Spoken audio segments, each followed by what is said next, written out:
इस वीडियो में हम पढ़ेंगे सेक्शन 3 के बारे में, इंटरप्रिटेशन क्लॉज टीपीए, जो ट्रांसफ़र ऑफ प्रॉपर्टी एक्ट है, जिसकी इंट्रोडक्शन मैंने पिछली वीडियो में आपको बताई थी।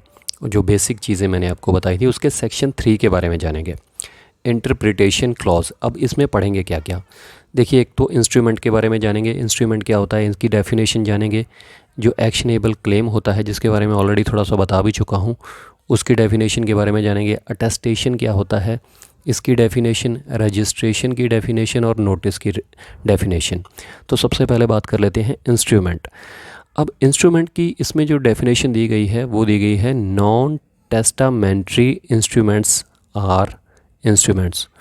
अब इसके बारे में क्या बताया गया है कि legal instrument is a legal term that is used for any formally executed written document.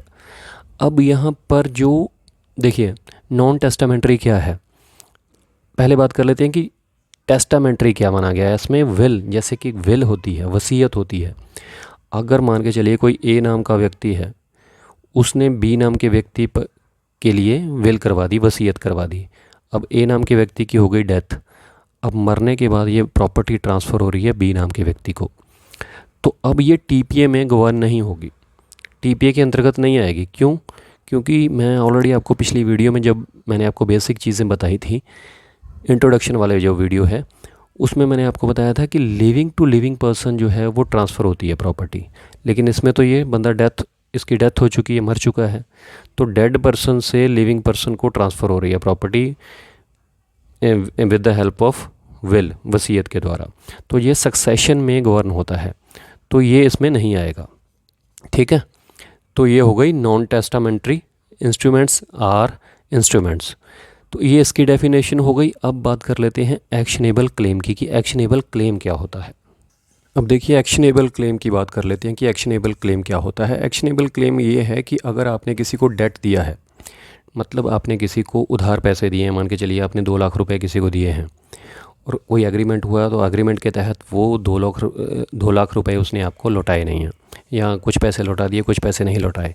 तो आप क्या कर सकते हैं कि अपने जो आपने डेट दिया है उसके लिए आप एक्शन ले सकते हैं, उसके लिए क्लेम कर सकते हैं। तो इसीलिए इसको एक्शनेबल क्लेम कहा जा सकता है।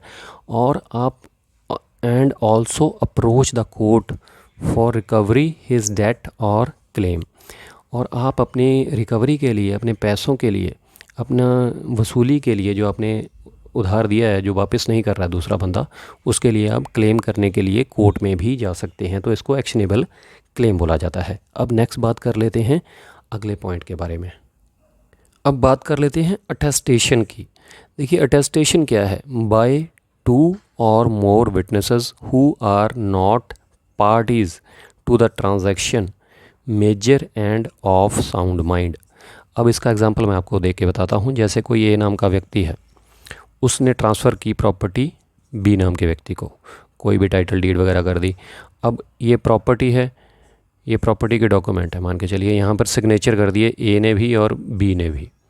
अब बाद में जो ए नाम का व्यक्ति है वो कहता है कि मैंने तो, ये तो मेरे सिग्नेचर है ही नहीं है, जो सिग्नेचर किए थे। ए नाम का व्यक्ति कोर्ट में जाकर, अगर कोर्ट केस होता है, कोई लड़ाई झगड़ा इनका होता है, तो ए कहता है कि ये मेरे सिग्नेचर नहीं है, और बी कहता है ये सिग्नेचर आप ही के हैं।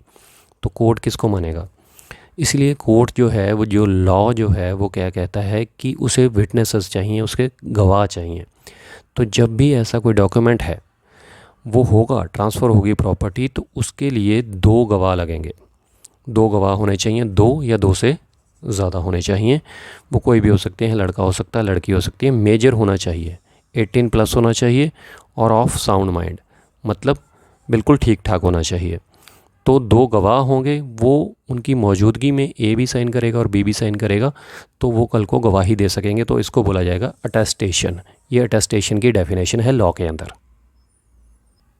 अब बात कर लेते हैं रजिस्ट्रेशन की। देखिए, रजिस्ट्रेशन क्या कहता है, जो टीपीए है, जो ट्रांसफ़र ऑफ प्रॉपर्टी एक्ट है, वो ये कहता है कि उस टाइम पर, उस वक्त पे जो भी कानून चल रहा होगा रजिस्ट्रेशन के लिए, उस हिसाब से आपकी जो ट्रांसफ़र की, जो प्रॉपर्टी का ट्रांसफ़र होता है, उसकी रजिस्ट्रेशन आप करवा सकते हैं। तो अभी क्या चल रहा है, रजिस्ट्रेशन एक्ट 1908 1908। तो अब इसमें जो सेक्शन 17 है, वो ये बताता है कि क्या क्या मैंडेटरी है, और सेक्शन 18 जो है वो बताता है क्या क्या मैंडेटरी नहीं है। तो इन दोनों का अगर कंपैरिजन करें तो कुछ पॉइंट्स जो मेन पॉइंट्स हैं वो मैं आपको बता देता हूँ। सबसे पहला जो पॉइंट, इसकी बात कर लेते हैं कि for movable and equitable mortgage property. अब मॉर्टगेज कई तरीके की होती है प्रॉपर्टी, वो मॉर्टगेज वाले सेशन में क्लियर कर लेंगे। अभी यहाँ पर ये समझ लीजिए कि फॉर मूवेबल और इक्विटेबल मॉर्टगेज प्रॉपर्टी जो होती है उसके लिए जो रजिस्ट्रेशन होता है इज़ ऑप्शनल। तो इन चीज़ों के लिए, मूवेबल और इक्विटेबल मॉर्टगेज प्रॉपर्टी के लिए रजिस्ट्रेशन जो है आप करवाएं या ना करवाएं, ये ऑप्शनल है। इसके लिए जो आपने ट्रांसफ़र करवाया है प्रॉपर्टी का, उसकी जो वैलिडिटी है वो प्रभावित नहीं होगी, उस पर कोई इफेक्ट नहीं पड़ेगा। ये ऑप्शनल है यहाँ पर रजिस्ट्रेशन जो होता है, किसके लिए? मूवेबल और इक्विटेबल मॉर्टगेज प्रॉपर्टी के लिए। तो पहला पॉइंट तो ये हो गया इसमें। इसमें जो नेक्स्ट पॉइंट है वो है lease of immovable property exceeding 1 year needs to be registered. अगर कोई लीज़ पे है, इमूवेबल प्रॉपर्टी है, तो अगर उसको 1 साल से ज़्यादा हो गया है या 1 साल हो गया है तो उसका रजिस्ट्रेशन कंपलसरी है, मैंडेटरी है। मान के चलिए जैसे कोई किराएदार होता है, मकान मालिक और किराएदार होता है, अगर आप रेंट वगैरह पे कभी रहे हों तो उसमें हमेशा ज़्यादातर जो है 11 महीनों का दोनों पार्टीज़ जो है वो रेंट डीड बनवाती हैं। 11 महीने का एग्रीमेंट होता है। 11 महीने का क्यों होता है, 12 महीने का क्यों नहीं करवाती पार्टीज़? क्योंकि 11 महीने से अगर ज़्यादा का करवाएंगे तो 12 महीने का हो जाएगा, मतलब 1 साल का हो जाएगा या उससे ज़्यादा का हो जाएगा। तो वो रजिस्ट्रेशन करवाना उसका ज़रूरी होता है। रजिस्ट्रेशन के लिए लगती है सरकारी फ़ीस। तो इसीलिए जो पार्टीज़ हैं, जो मकान मालिक और किराएदार हैं, वो रेंट एग्रीमेंट हमेशा 11 महीनों का बनाते हैं, उसके बाद उसको रिन्यू करवा लेते हैं आगे, तो उसमें उनकी फ़ीस बच जाती है। तो अगर 11 मतलब 1 साल या 1 साल से ज़्यादा का है कोई भी लीज़ का जो एग्रीमेंट बनवाना है, लीज़ ऑफ इमूवेबल प्रॉपर्टी, तो उसका रजिस्ट्रेशन करवाना मैंडेटरी होता है। तो ये पॉइंट आपका क्लियर हो गया है इसमें। अब इसमें नेक्स्ट पॉइंट ये है कि gift deed and simple mortgage. Simple mortgage एक अलग तरीके का मॉर्टगेज होता है ऑफ इमूवेबल प्रॉपर्टी। अगर इमूवेबल प्रॉपर्टी है और गिफ्ट डीड या सिंपल मॉर्टगेज है तो उनका भी जो रजिस्ट्रेशन करवाना है वो ज़रूरी होता है, मैंडेटरी होता है। चाहे उस प्रॉपर्टी की वैल्यू कुछ भी हो, उसको रजिस्टर्ड करवाना ज़रूरी होता है इसमें। अब इसमें जो लास्ट पॉइंट ये है कि अगर या तो सेल डीड है या कोई एनी अदर मॉर्टगेज डीड, अभी 2 मॉर्टगेज तो मैंने आपको बता दी, उसके अलावा कोई भी मॉर्टगेज डीड है या कोई सेल डीड है, need to be registered if the value is immovable property is more than ₹100। अगर कोई प्रॉपर्टी है, इमूवेबल प्रॉपर्टी है, उसकी वैल्यू जो है 100 रुपये से ज़्यादा है, तो सेल डीड या एनी अदर टाइप की जो मॉर्टगेज डीड है उसको रजिस्ट्रेशन करवाना कंपलसरी है, मैंडेटरी है, ज़रूरी है। अगर उसकी वैल्यू 100 रुपीज़ से ज़्यादा है, अगर 100 रुपीज़ से कम है तो रजिस्ट्रेशन करवाना ज़रूरी नहीं है। अब बात कर लेते हैं नोटिस के बारे में। अब समझ लेते हैं कि नोटिस क्या होता है। देखिए, लॉ में क्या माना गया है कि नोटिस 2 तरीके का होता है। एक तो होता है एक्सप्रेस नोटिस और दूसरा होता है इम्प्लाइड नोटिस। एक्सप्रेस नोटिस मान के चलिए 2 पर्सन हैं, ए और बी। ए ने डायरेक्ट कोई बात बी को बता दी, जो ए है उसने कोई डायरेक्ट जो बात है वो बी को बता दी, डायरेक्ट बताई, तो इसको डायरेक्ट नोटिस कहेंगे। इसको एक्सप्रेस नोटिस कहेंगे कि डायरेक्ट उसको बी को उसकी बात पता चल गई। लेकिन जो इम्प्लाइड नोटिस है उसमें डायरेक्ट बात नहीं बताई जाती है, लेकिन लॉ क्या एज्यूम करता है, लॉ कहता है कि हम एज्यूम कर लेंगे, हम मान लेंगे कि आपको ये बात पता होनी चाहिए थी, आपको ये बात पता कर लेनी चाहिए थी, आपको ये बात पता होनी चाहिए थी। तो वो इनडायरेक्ट नोटिस होता है, उसको इम्प्लाइड नोटिस कह सकते हैं आप। तो ये जो डायरेक्ट होता है उसको एक्सप्रेस नोटिस कहेंगे। अब इसकी डेफिनेशन जो है वो मैं आपको बताता हूँ। A person is said to have notice of a fact when he actually knows that. ये तो डायरेक्ट वाला हो गया, जैसे कि पर्सन को पता होनी चाहिए वो बात और उसको डायरेक्टली पता चल गई है। और when but for wilful abstention from an inquiry or search which he ought to have made of gross negligence. इसमें यह कहा गया है कि उसके ग्रॉस नेग्लिजेंस की वजह से, उसकी गैर जिम्मेदाराना मतलब उसकी गैर जिम्मेदारी की वजह से, उसकी इंक्वायरी या अच्छे से सर्च ना करने की वजह से उसको वो बात पता नहीं चली, लेकिन उसको ये बात पता होनी चाहिए थी। उसको अच्छे से फैक्ट्स का पता चल जाना चाहिए था कि असल में बात सही है क्या है, गलत क्या है, सही क्या है, फैक्ट क्या है। तो उसको ये बात पता होनी चाहिए थी। लॉ ये अज्यूम करेगा, या तो उसको डायरेक्ट पता चल गई, मैंने ऑलरेडी बताया कि नोटिस या तो डायरेक्ट होगा, एक्सप्रेस नोटिस होगा, या इम्प्लाइड होगा। तो डायरेक्ट तो उसको बात पता चल गई, लेकिन अगर उसको डायरेक्ट बात पता नहीं चली है तो भी लॉ ये एज्यूम करेगा कि उसको ये बात पता होनी चाहिए थी, उसको खुद पता करनी चाहिए थी। उसके नेग्लिजेंस की वजह से, उसके अच्छे से इंक्वायरी ना करने की वजह से उसको ये बात नहीं पता चली है। इसके बाद मैं और आपको कुछ बता देता हूँ इसके बारे में जो इम्पॉर्टेंट पॉइंट है। इसमें जो पोजेशन है उसको भी नोटिस माना जाएगा, जो पोजेशन होता है, जो कब्ज़ा होता है, उसको भी नोटिस माना जाएगा। और इसमें यह कहा गया है कि अगर एजेंट के नोटिस में है इन कोर्स ऑफ बिजनेस तो उसको भी नोटिस माना जाएगा, अनलेस एजेंट इज़ फ्रॉड। अगर एजेंट फ्रॉड है तो बात अलग है, अदरवाइज़ उसको नोटिस माना जाएगा इन कोर्स ऑफ बिजनेस।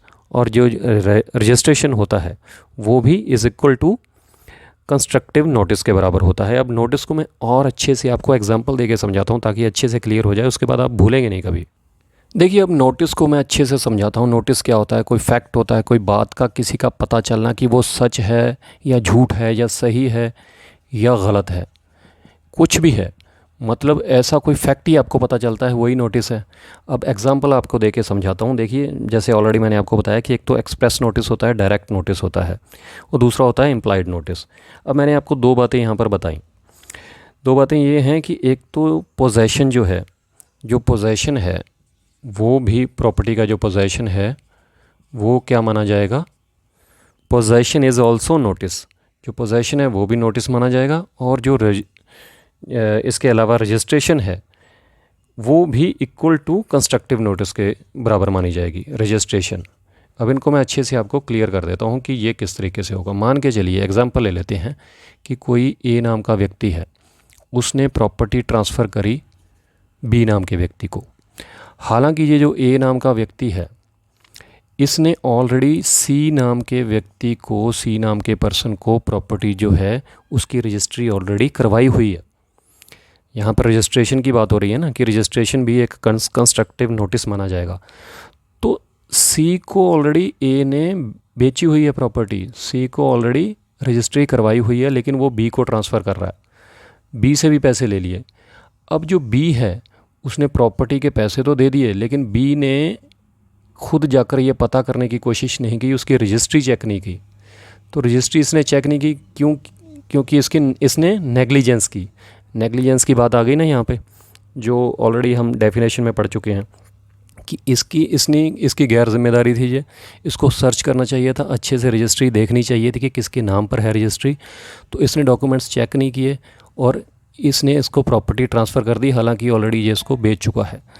तो इसको क्या माना जाएगा? इसको कंस्ट्रक्टिव नोटिस माना जाएगा। जो रजिस्ट्रेशन होता है ना, वो अपने आप में कंस्ट्रक्टिव नोटिस है कि ऑलरेडी मान लिया जाएगा, लॉ एज्यूम कर लेगा, जो लॉ है वो एज्यूम कर लेगा। बी ये नहीं कह सकता कि मुझे तो ए ने बताया ही नहीं। ए ने हालांकि बी को बताया नहीं है, लेकिन बी को ये बात ऑलरेडी पता होनी चाहिए थी, क्योंकि अगर आप साउंड माइंड के एक रीज़नेबल इंसान हो, एक सही इंसान हो, आप मेजर हो, तो वहाँ पर आपको ये बात पता होनी चाहिए थी कि आपको डॉक्यूमेंट चेक करने हैं कि ये है किसके नाम पे है प्रॉपर्टी, कि कहीं ऑलरेडी ए ने किसी और के नाम पर करवाई तो नहीं है। तो लॉ ये ज्यूम कर लेगा कि चाहे आपको डायरेक्ट ये बात नहीं बताई गई, लेकिन आपको ये बात पता होनी चाहिए थी। तो जो रजिस्ट्रेशन है अपने आप में नोटिस ही माना जाएगा। इसको कंस्ट्रक्टिव नोटिस कहते हैं, या इनडायरेक्ट नोटिस कह सकते हैं, या इम्प्लाइड नोटिस कह सकते हैं। तो ये वाला पॉइंट आपका क्लियर हो गया। अब पोजेशन की बात कर लेते हैं। पोजेशन भी आपको एक विद एग्जांपल मैं आपको समझा देता हूँ। अब देखिए, यही एग्जांपल ले लेते हैं कि ए ने मान के चलिए जो प्रॉपर्टी है वो बी को ट्रांसफ़र कर दी, लेकिन पहले से ही ए ने जो है प्रॉपर्टी वो सी को लीज़ पर दे रखी है, इसको लीज़ पर दे रखी है। अब जो बी है वो बी जाता है रजिस्ट्री करवाने के बाद सी के पास कि ये प्रॉपर्टी मेरी है, ये वाली प्रॉपर्टी मेरी है, इससे बाहर निकलो। लेकिन जो सी है वो कहता है कि इसके 5 साल की जो लीज़ एग्रीमेंट है वो ए ने मेरे साथ कर रखा है। तो यहाँ पर क्या होगा?